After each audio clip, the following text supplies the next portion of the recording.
I tried quitting and failing for about 6 years. 6 years of like, I don't want to do this, okay, I'm going to stop. 2 weeks later, back in. And that really ate away at me. Some people report positive benefits from watching porn, but a lot do, report guilt, shame, and also just report the idea of, am I watching this too much? And is this impacting my lifestyle? I've got Jackie Wakefield back in the studio, our global health correspondent. Welcome back. Thank you so much for having me.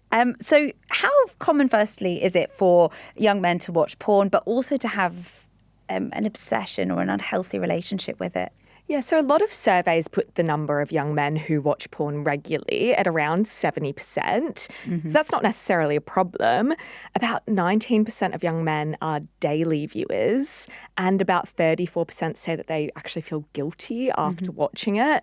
And that's where it potentially becomes a problem.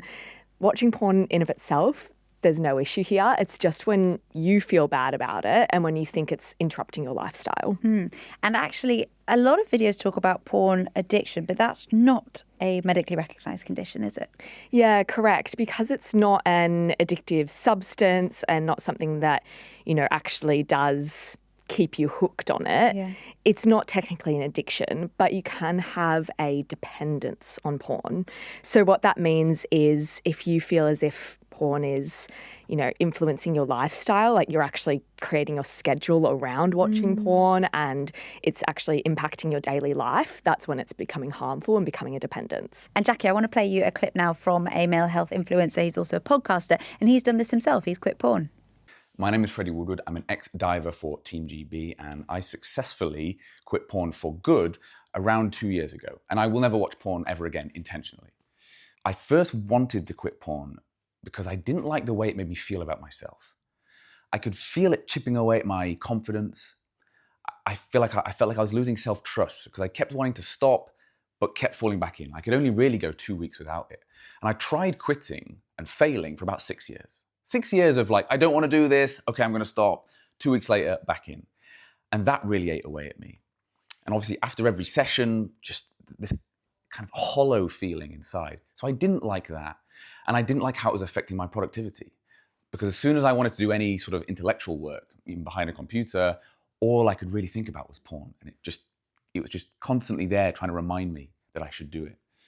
So I didn't like that. But actually, when I stopped for good, I realized the extent of the way it was affecting me in my life. And that was even bigger than I ever realized. It was this huge shadow over my life that I can see now. And so I can honestly say that quitting for good is one of the best decisions I've ever made in my life. And it's one of the things that I'm most proud of in my life because it was a battle, let's say, that I had to face for myself. I had to figure out some things. I had to learn things about myself, face things that made me feel uncomfortable. But now taking that decision, it had so many positive impacts on my life. A lot of my confidence came back. My ability to be able to do hard things and commit to difficult challenges came back. I realized how much it was affecting the way that I viewed women, and it was affecting my relationship. I became more patient. I became more aware and in touch with my emotions. And so all of these things just compounded, and just in general in life, I felt happier. And so honestly, quitting porn is one of the best things I've ever done in my life. But if you are struggling with porn, and a lot of people are, it's not your fault. It's very individualistic. Some people report positive benefits from watching porn, but a lot do, report guilt, shame, and also just report the idea of, am I watching this too much? And is this impacting my lifestyle? Yeah, because you see some things in porn, it can be graphic, it can be extreme, pretty hardcore. And I've been reading about, how people are then starting to reenact things like that, potentially dangerous scenarios in their own sex lives. Definitely. I think one thing that porn does, which can be a positive and can be a negative, is it shows different sexual relationships. So a breadth of experience. Many different things. So on the positive side, so for example, a lot of women who watch porn report then being able to feel more in touch with their sexual desires, being able to learn, being able to see perhaps how sex is meant to look if they are watching positive sexual videos. However, there is a really dangerous side to porn, particularly women being objectified and treated really terribly. And that also normalizes that behavior for men in heterosexual relationships. And there is this growing anti-porn movement now, which is quite interesting. And I've been seeing all these videos on TikTok, Instagram of these male health influencers who are saying, you shouldn't watch porn. You actually shouldn't masturbate. Where did that come from? It's really funny because I'm seeing these videos too, and a lot of them are coming from that group of, I guess, manosphere adjacent influencers. So influencers who tend to be anti-feminist and more pro men's rights. And what I've kind of been seeing is it's being tied in with, I guess, self-improvement, self-development and discipline. So what they're saying is, if this is a habit, you should be able to go without it. It's not actually serving you, which is, potentially true, potentially not. But it's kind of being tied into that idea of like stoicism, discipline, being a real man. If you're a real man, you should be able to go and find actual women in the real world to have sex with. So in these videos, I've been seeing all these different claims, and I was wondering if you can help me fact check some of them now. So a lot of these men claim that porn is really bad for us, really harmful. But is that true? It's really individualistic. So for some people, if you find that you are watching porn that is quite rough, that can have a negative impact on you. And if you do find that you're dependent on porn for a bit of dopamine or joy that day, that's when it becomes a problem. But for most people, watching porn isn't really an issue. It's kind of become a really big panic over watching porn and what damage it's doing to our brains.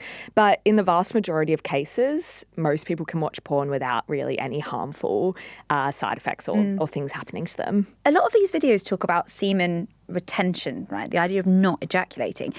And they say that it can help build muscle and increase testosterone. Is there any evidence to that? Yeah, so with many of these claims, there's sometimes an element of truth, but it's extrapolated to the point where it becomes misinformation. So with the testosterone levels, what happens if you are doing semen retention is there is a very slight increase, but it's only for a number of days, and then it goes back to baseline. So even if you do continue doing semen retention, your testosterone level will actually remain quite stable. And then this is interesting. Are there actually health benefits to regular masturbation? And sometimes porn might be part of that as well. Yeah, there can be. So porn and regular masturbation, I mean, it feels good, right? So it blows up our dopamine receptors, it decreases stress. A lot of people report benefits to sleep. So there are some benefits to it if you do go about watching porn and masturbating in a healthy way.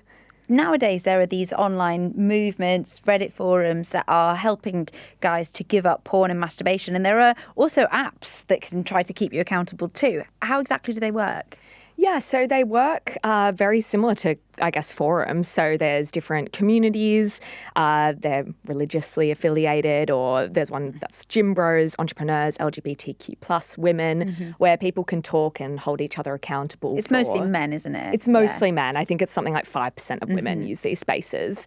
And they hold each other accountable and try to help each other quit their porn or masturbation habit. They also have, content on the apps which encourage you to, keep going, and also a log where you can log every day that you've gone without watching porn. However, a lot of these apps and forums and spaces do have a lot of mis and disinformation from those manosphere type influencers that have a lot of incorrect stats around the impacts of watching porn. So keep an eye out for where you're getting your info from. Definitely. So if someone did feel that their relationship with porn wasn't healthy and they wanted to give it up and they didn't want to get pulled into online spaces where there was information they couldn't necessarily rely on, what could they do instead? Yeah, well, there's no problem with joining online forums, and there's a lot of really healthy ones out there on Reddit and across the internet. And then there's just the normal steps that you can take to stop an unhealthy habit. So remove triggers, block those websites from your phone, make it a little bit harder to access those websites. Often we do unhealthy habits just out of ease and because it's right there. So if you make it that little bit harder, it might actually dissuade you from doing it. Then the other thing is just replacing it with an equally enjoyable activity. So find something else that you like and replace it with that. So knitting, baking, can go for a run. And Jackie, you've been in loads of our episodes, and I was reading back through some of the comments on one that we did with you on fertility maxing, which is when guys try to supercharge their sperm by doing things like icing their testicles. And this is what Leela said. She said, both of the people in this talk show are women talking about men's issues. Can't we have men talking about male issues? And of course, we are both women, but you are an expert in disinformation and male health issues. What would you say to that? Yeah, so a lot of what I cover is, the manosphere. I've spent a lot of time with these kinds of influencers, and also I do a lot of health mis and disinformation. At the end of the day, we are journalists, and our job is to cover issues from an unbiased, informative place. So yeah, we're just here to cover the issues. Yeah, it's actually more about the audience and issues that affect the audience's lives than things that affect our lives as well. Although, of course, sex, relationships, porn, masturbation, we all have men in our lives, and these are important topics for us to talk about too. So for anyone who wants to watch that, you can see it on the BBC World Service YouTube channel. You can listen wherever you get your BBC podcast. But for now, I'm Hannah. This is What's in the World from the BBC World Service, and we'll see you next time.